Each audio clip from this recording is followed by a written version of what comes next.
Sa kabila ng umuusbong na karera sa professional ranks, ibinahagi ni Filipino middleweight prospect John Mindoro na posible nitong bit-bitin ng bandera ng bansa sa magaganap na Southeast Asian Games ngayong Disyembre sa Thailand.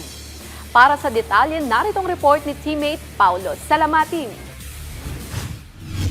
Bukas ang International Boxing Association o IBA Asian Middleweight Champion at undefeated Filipino middleweight prospect na si John Mindoro sa posibilidad na makapasama sa Philippine Boxing Team na isasabak para sa 33rd Southeast Asian Games ngayong Disyembre sa Thailand. Ayon kina Mindoro at sa kanyang mga handler na sina Jerry Balmes at Orly Barcelango, isang malaking karangalan na maging kinatawan ng bansa sa nasabing kompetisyon.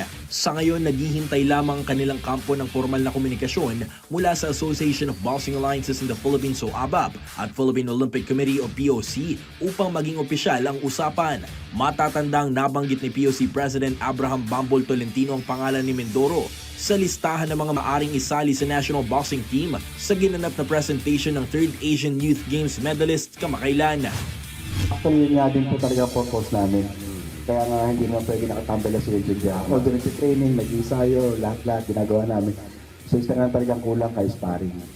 So, yun. Kaya nga napag-usapan namin with my partner na pumunta kami kung saan man may possible na pwedeng makapag-training at makapag-sparring. Kali mo, yung Olympic, baka magkaroon tayo ng isang karangalan para kay John Mindoro. Hindi po malabong mangyari.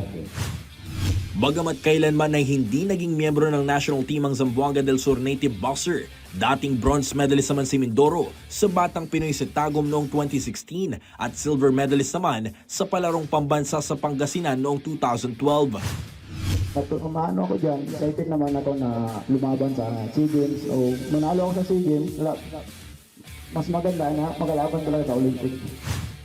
Taglay ng 25-year-old boxer ang malinis na kartada sa 15 panalo at isang draw. Lahat ito natapos via knockout at nakatakdang lumipad ng Japan sa mga susunod na linggo upang ipagpatuloy ang kanyang pag-ensayo at paghahanda sa mga susunod na laban.